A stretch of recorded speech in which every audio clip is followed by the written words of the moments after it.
நண்பர்களுக்கு வணக்கம். கோவையிலிருந்து ஒன்றே ரயில் பயணம் தாங்க நண்பர்களே. நம்ம போய் இன்றைக்கி பார்க்குறது பார்த்தீங்கன்னா ஒரு அருமையான தளம். டிக்கெட் எடுத்தாச்சு. வணக்கம் மக்களே, நான் உங்கள் கோவை கட்டெரும்பு. நம்ம இன்றைக்கி பார்த்தீங்கன்னா ஒரு வரலாற்று வேட்டைக்கு தான் போக போகிறோம்.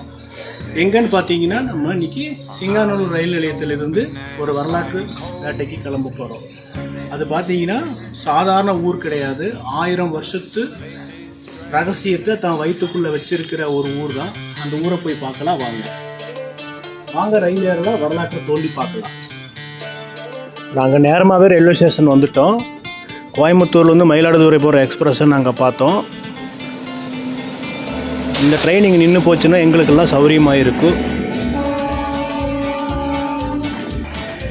Coimbatore to Mayiladuthurai express.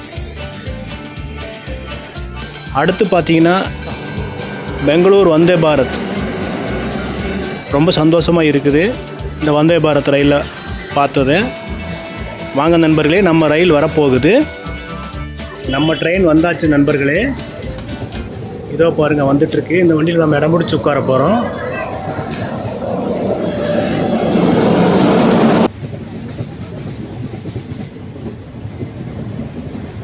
வண்டி வேகம் எடுத்துருச்சு. நம்ம சிங்காநல்லூரில் ரயில் ஏறியாச்சு. இன்றைக்கி நம்ம பார்த்தீங்கன்னா சிங்காநல்லூர்லேருந்து கொடிமுடி நோக்கி தான் பயணம் பண்ண போகிறோம். ரயில் கட்டணம் பார்த்தீங்கன்னா ரொம்ப கம்மி தான், 65 ரூபா தான். ஜன்னலோரம் சீட்டும் நமக்கு கிடச்சிருக்கு. அது மட்டும் இல்லாமல் நம்ம காத்திருந்த மாதிரி நமக்கு ஜன்னலோரம் சீட்டும் கிடச்சிருக்கு. 1 மணி நேரம் பயணத்தை நம்ம 5 நிமிஷத்தில் போன மாதிரி இருக்கு. சில்லுன்னு வர இந்த காற்று கடகடங்கிற ரயில் சுற்றத்தோடு நம்ம இன்னைக்கு பயணம் பண்ண போகிறோம். வாங்க போய் ரசிக்கலாம். ஆன் டைம் திருப்பூர் வந்துட்டாங்க நண்பர்களே. கரெக்டான டைமிங்க்கு திருப்பூர் வந்துட்டாங்க. திருப்பூர் ஜங்ஷனில் இந்த ட்ரெயினுக்கு பார்த்தீங்கன்னா நிறைய பேர் போர்டிங் பண்ணியிருந்தாங்க. ஃபஸ்ட்டு பிளாட்ஃபாரத்தில் தான் வருது. சுமார் 1 நிமிஷம் தான் நின்றுச்சு.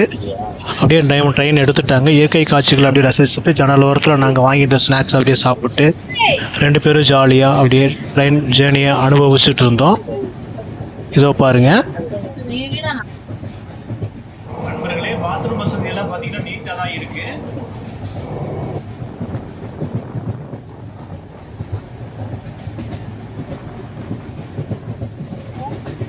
எங்களுடைய பயணம் அப்படியே ஈரோடு ஜங்ஷனை நோக்கி பயணமாச்சு நண்பர்களே. இதோ பாருங்கள், ஈரோடு ஜங்ஷனுக்குள்ளே என்ட்ராயிட்டு இருக்கோம். என்ன ஒரு வருத்தமான செய்தின்னு பார்த்தீங்கன்னா, இந்த ஈரோடு ஜங்ஷனில் பார்த்தீங்கன்னா சுமார் ஒரு 3/4 மணி நேரம் நாங்கள் வந்து ட்ரெயின் நிறுத்திட்டாங்க. ரொம்ப கஷ்டமாக இருந்தது. அதுக்கப்புறம் புறப்பட்டு போனோம். நாங்கள் கொடுமுடிக்கு 12:30 மணிக்குள்ளே சாமி தரிசனம் பண்ண போகணும். 11:45க்கு தான் கொடுமுடியில் இறக்கி விட்டாங்க. பாருங்கள் அடுத்தடுத்து வர வீடியோஸை. இதோ பாருங்கள் ரயில் எந்த அளவுக்கு வளைஞ்சு நெளிஞ்சு போயிட்டு இருக்குன்னு பாருங்கள். கோடை காலத்தும் குழந்தைகளோட சந்தோஷமாக அனுபவிக்கலாம். பாருங்கள், இப்போ நம்ம வந்து கொடுமுடி ஜங்ஷனுக்குள்ளே என்ட்ராயிட்டு இருக்கோம். ஸ்டேஷனில் இறங்கியாச்சு. கோயில் நோக்கி தான் போய்கிட்டு இருக்கோம். இன்றைக்கி நல்ல க்ரௌடு தான். டைம் பாருங்கள் 11:45. கோயில் 12:30 மணிக்கு சாத்திடுவான்னு சொல்லியிருந்தாங்க. கொஞ்சம் வேகமாக போயிட்டுருக்கோம். கோயிலுக்கு போகும்போலின்னு இந்த மாதிரி போர்டு வச்சுருப்பாங்க. அதை பார்த்துட்டு நீங்கள் எளிமையாக நடந்தே வந்துக்கலாம் நண்பர்களே. சுமார் ஒரு 350 மீட்டர் தான். ஒரு 5 நிமிஷத்தில் நடந்து வந்துடலாம் நண்பர்களே. நம்ம இப்போ பார்த்தீங்கன்னா கொடுமுடி மகுடீஸ்வரர் கோயில் வளாகத்தில் தான் இருக்கிறோம். வந்துட்டோம். கோயில் வாசலில் தான் நம்ம நின்றுட்டு இருக்கிறோம். காவேரி ஆறு ஆப்போசிட்டில் இருக்குது. ஃபஸ்ட்டு போய் நம்ம அங்கே கால் கழுவிட்டு அப்புறம் அப்படியே கோயிலுக்குள்ளே போகலாம். நம்ம ஆற்றங்கரையை நோக்கி தான் போயிட்டுருக்கோம். இங்கே பார்த்தீங்கன்னா பழனி பாத யாத்திரைக்கு காவடி முத்திரிச்சிட்டு இருக்காங்க. இது பார்த்தீங்கன்னா கால்விங்கராயன் கால்வாய்ன்னு சொல்லுவாங்க. இந்த கால்வாய் தண்ணீர் பார்த்தீங்கன்னா ஈரோடு மற்றும் திருப்பூர் மாவட்ட விவசாயிகளுக்கு ரொம்பவும் பயனுள்ளதாக இருக்குது நண்பர்களே. அவங்க இதை வந்து பயன்படுத்திக்கிறாங்க. பிளாஸ்டிக் பேப்பர்லாம் கால்வாய்க்குள்ளே போடாதீங்க நண்பர்களே, ப்ளீஸ். இதோ நம்ம ஈரோடு காவிரி ஆற்றங்கரைக்கு வந்தாச்சு. கொடுமுடி கோயிலுக்கு முன்னாடி இருக்கிற இந்த காவிரி ஆற்றங்கரையோட சிறப்பு நான் சொல்கிறேன். நம்ம போய் ஃபஸ்ட்டு சாமி தரிசனம் பண்ணிட்டு வந்துடலாம் நண்பர்களே. காலை கழுவிட்டு போய் சாமி தரிசனம் பண்ணிட்டு வந்துடலான்னு தான் நினச்சோம். ஆனால் ஆற்றோட ஜில்லுன்னு இருக்கிற தண்ணி பார்த்து நானே ஃபஸ்ட்டு ஒரு குழியில் போட்டுறலாம் அப்படின்ட்டு ஒரு குழியில் போட்டுட்டேன். ரொம்ப சந்தோஷமாக இருக்குது. காவேரி தாயை வணங்கிட்டு நம்ம எல்லாம் நல்லா இருக்கணும், நம்ம சப்ஸ்கிரைபர் எல்லோரும் நல்லா இருக்கணும், உடல்நலமும் மனநலமும் வேண்டி இன்றைக்கி நம்ம கொடுமுடி மகுடீஸ்வரரை வந்து தரிசனம் பண்ணணும். இதோ பாருங்கள், நான் வந்து ஃபஸ்ட்டு குளிச்சுட்டு வந்துடுறேன். சின்ன குழந்தைகள்லாம் என்னைய கிளாமராக பண்ணணும்னு நினைக்காதீங்க. நான் எந்த அளவுக்கு ஆழமான இடத்துக்கு போய் குளிக்கல, முன்னாடியே தான் போய் குளிச்சிருக்கேன். குழந்தைகளோட கூட்டிகிட்டு வந்தீங்கன்னா பெரியவங்க இந்த மாதிரி பாதுகாப்பான முறையில் குளிச்சுடுங்க. ஃபஸ்ட்டு இந்த கோடை காலத்தில் தண்ணி இருக்கிற இடம் பார்த்திங்கன்னா இந்த கொடுமுடி தான். அதுக்காக தான் நான் உங்களுக்கு இந்த இடத்த நான் கூட்டிகிட்டு வந்திருக்கேன். வாங்க எல்லாருமே போய் குளிச்சுட்டு வந்துடலாம். ஆற்றுல நல்லா மூழ்கி குளிக்கணும். அப்போ தான் வந்து நம்ம பிடிச்சிருக்கிற தோஷங்கள் எல்லாம் விலகும் அப்படின்னு சொல்லி ஜாதகத்தில் ஐதீகங்கள்லாம் சொல்லுவாங்க. அதே போல் நான் மூழ்கி தான் குளித்தேன். இதோ பாருங்கள், நான் குளிச்சாச்சு. குளித்த கையோட நேராக ஆற்றங்கரைக்கு வந்து விநாயகர் பெருமானை நம்ம தரிசிக்க போகலாம். நல்லா பாருங்கள், அழுக்கு தேய்ச்சி தான் நான் குளிச்சுட்ருக்கேன். ஓகேவே நண்பர்களா, வாங்க நம்ம போய் விநாயகனை தரிசனம் பண்ணலாம். நண்பர்களே, குளிச்சாச்சு, வாங்க சாமி தரிசனம் பண்ண போகலாம். காவேரி ஆற்றுல குளிச்சாச்சு.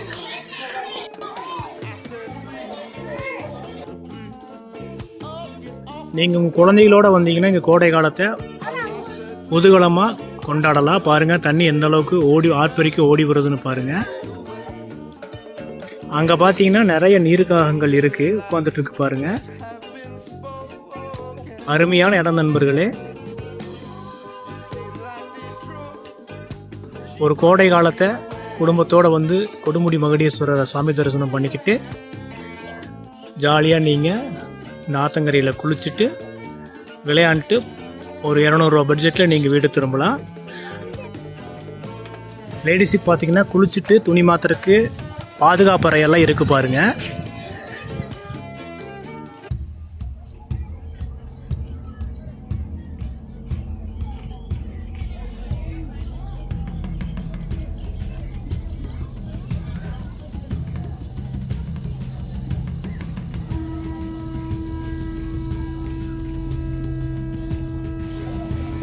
இந்த அரச மரத்துக்கிற விநாயகர்களுக்கு பார்த்தீங்கன்னா நிறைய பேர் காவேரி ஆற்றுல தண்ணீட்டு ஊற்றிட்டு இருக்காங்க.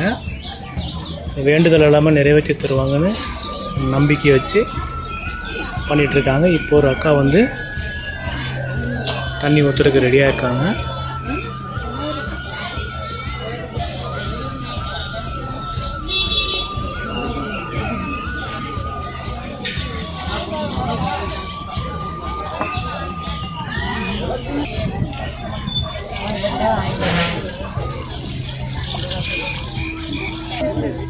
இந்த அரச மரத்து விநாயகரை வணங்கிட்டால் திருமண தடை நீங்கி திருமணம் நடைபெறுவதாக சொல்லியிருந்தாங்க.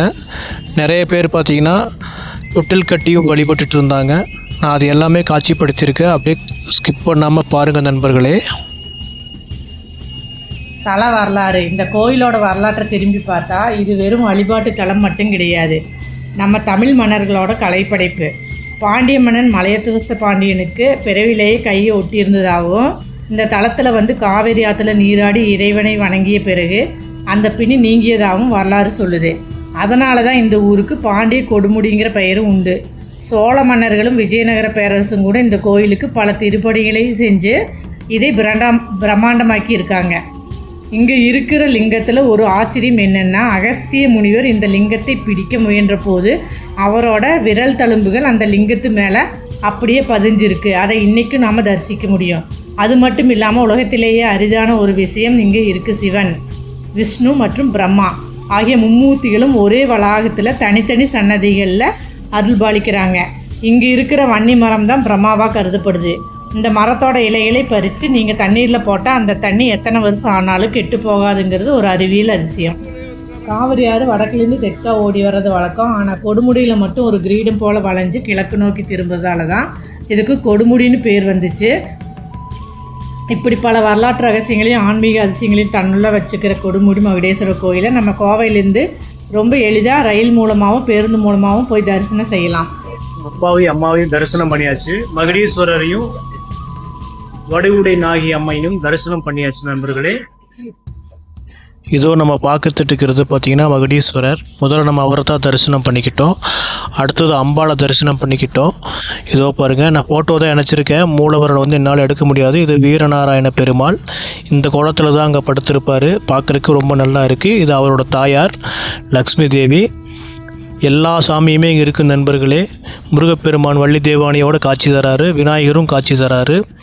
இங்கே பார்த்தீங்கன்னா ஹனுமன், ஆஞ்சநேயர் போன்ற சுற்று பிரகாரத்தில் இருக்கிற எல்லா சாமிகளுமே இருக்குது. இவர் தான் பிரம்மா வன்னி மரத்துக்கு கீழே இருக்கிறவர். இவங்க எல்லாமே நாங்கள் வந்து சுவாமி தரிசனம் பண்ணிக்கிட்டோம். சித்திரை மாதம் திருவோணம் நடக்க இருக்குங்க. இங்கே பார்த்தீங்கன்னா நமக்கு போர்டு எழுதி போட்டிருக்காங்க.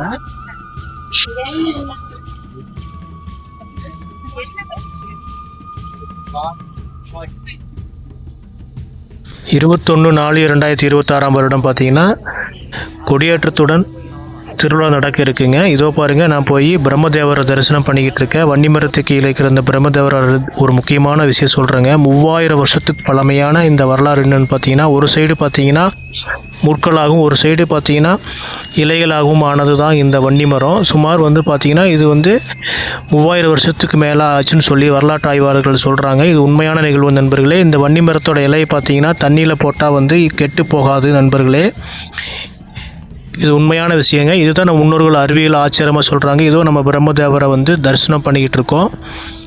பிரம்மதேவர் வந்து தான் இந்த வன்னி மரத்தை தான் நம்ம பிரம்மதேவராக இங்கே வழிபட்டுட்டு வர்றாங்க. இது பார்த்திங்கன்னா பாவம் நீக்கும், தோஷம் நீக்கும், பிணிகள் நீக்கும் ஒரு இடமாக கருதப்படுது நண்பர்கள். இங்கே வந்து வளம் வந்தால் நல்லது. இப்போ நம்ம பார்த்துட்டு இருக்கிறது பார்த்திங்கன்னா பெருமாள் டெம்பிளோட ராஜகோபுரத்தை பார்த்துட்ருக்கோம். இந்த சைடு பார்த்திங்கன்னா தாயார் டெம்பிளோட ராஜகோபுரத்தை பார்த்துட்ருக்கோம்.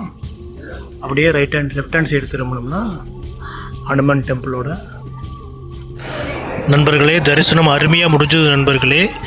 ஓம் நம சிவாய. தென்னாடுடைய சிவனை போற்றி, எந்நாட்டவருக்கும் இறைவா போற்றி, உலகில் உள்ள அனைத்து ஜீவராசிகளும் நலமுடன் வாழ வேண்டும் இறைவா.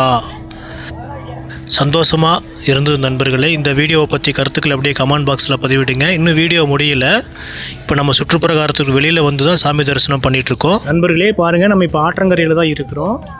இந்த கொடுமுடி ஆறு வந்து பார்த்திங்கன்னா வடக்குலேருந்து தெற்கு நோக்கி ஓடி வருது நண்பர்களே. இந்த இடத்துல பார்த்தீங்கன்னா கரெக்டாக கிழக்கு நோக்கி திரும்ப பாருங்க. இப்போ அந்த இடத்துல கிழக்கு நோக்கி திரும்புது பார்த்தீங்களா. இது பார்த்தீங்கன்னா ஒரு கிரீட வடிவத்தில் இருக்கிறனால பார்த்தீங்கன்னா இந்த கோயிலுக்கு ஒரு சிறப்பு. கொடுமுடின்னு ஏன் பேர் வந்துச்சுன்னு உங்களுக்கு தெரிஞ்சதுன்னா அப்படியே கமெண்ட் பாக்ஸில் பதிவிடுங்க. நான் பிறகு சொல்கிறேன், அந்த விஷயம் எனக்கு தெரியும். ஆன்மீகம், வரலாறு, நம்பிக்கை எல்லாமே நீங்கள் ஒரே இடத்துல சந்திக்கணும்னா நீங்கள் கொடுமுடி தான் வரணும். இங்கே வந்தாலே வேறு லெவல் வைப்பாக இருக்கும் நண்பர்களே. மும்மூர்த்திகளை தரிசனம் பண்ணிக்கலாம். தரிசனம் பண்ண கையோடு நம்ம வந்து ஆற்றங்கரையில் ஒரு சுவாரஸ்யமான ஒரு விஷயம் சொல்ல போகிறோம். இங்கே பார்த்தீங்கன்னா ராகுகேது தோசைகள் வந்து நடத்திட்டு இருக்காங்க. அது மட்டும் இல்லாமல் திருமணம் தடை உள்ளவங்களுக்கு இங்கே பார்த்தீங்கன்னா திருமண தடைகள் வந்து நீக்கப்படுதுங்க. அதுபோக முன்னோர்களுக்கு திதி வந்து இங்கே கொடுத்துட்ருக்காங்க. இந்த மாதிரி நிகழ்வு எல்லாமே இங்கே நடந்துட்டு இருக்காங்க. பார்த்தீங்கன்னா இந்த ஆற்றங்கரை வந்து ரொம்பவும் சுத்தமாக இருக்குது. இல்லையே பார்க்கலாம், 20,000 பேர் வந்து பயன்படுத்திட்டு போயிட்டு இருப்பாங்க. இது போன்ற மீண்டும் ஒரு சுவாரஸ்யமான வீடியோவை சந்திக்கும் வரை உங்கள் கோவை கட்டளை நீங்களும் பின்தொடர வேண்டும். நன்றி நண்பர்களே. சாமி தரிசனம் பண்ணியாச்சு. இப்போ நம்ம ரிட்டன் ஜேர்னி பார்க்க போகிறோம். மறுபடியும் நம்ம சிங்கானூர் வச்சு பயணம் பண்ண போகிறோம். வாங்க ரிட்டன் ஜேர்னி எப்படி இருக்குன்னு பார்க்கலாம். டிக்கெட் எடுத்தாச்சு நண்பர்களே. திருச்சிராப்பள்ளி டு பாலக்காடு எக்ஸ்பிரஸ் ட்ரெயினுக்கு தான் எடுத்திருந்தோம். ரிட்டன் டிக்கெட் எடுத்தாச்சு. நம்ம அப்படியே ஈரோடை கடந்து வந்துட்டுருக்கோம் நண்பர்களே. இது பாருங்கள், நம்ம வரும்போது ஈரோடை காமிச்சிருப்பேன். அதே மாதிரி பார்த்தீங்கன்னா இப்போ ஈரோட்டில் ஒரு 10 நிமிஷம் தான் நிறுத்தினாங்க. உடனே ட்ரெயின் எடுத்துட்டாங்க, பரவாயில்ல. இப்போ நாங்கள் ஏறி இருக்கிற ட்ரெயின் பார்த்தீங்கன்னா Tiruchirappalli to Palakkad town train ஏறி இருக்கும். இதுக்கும் பார்த்தீங்கன்னா டிக்கெட் 65 ரூபா தான்.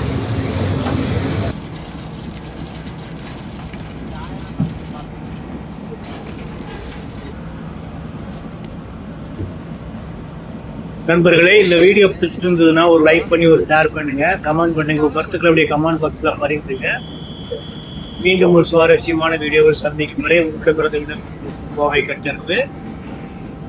அடுத்தது எந்த கோயில் போகலான்னு கமெண்ட் பாக்ஸ் பண்ணுங்க. பட்ஜெட் ட்ரிப்பாகவே போகலாம். நம்ம எல்லாருமே இந்த கோடை காலம் முடிவு வரைக்கும் பட்ஜெட் ட்ரிப்பாகவே போய்கிட்டு வரலாம்.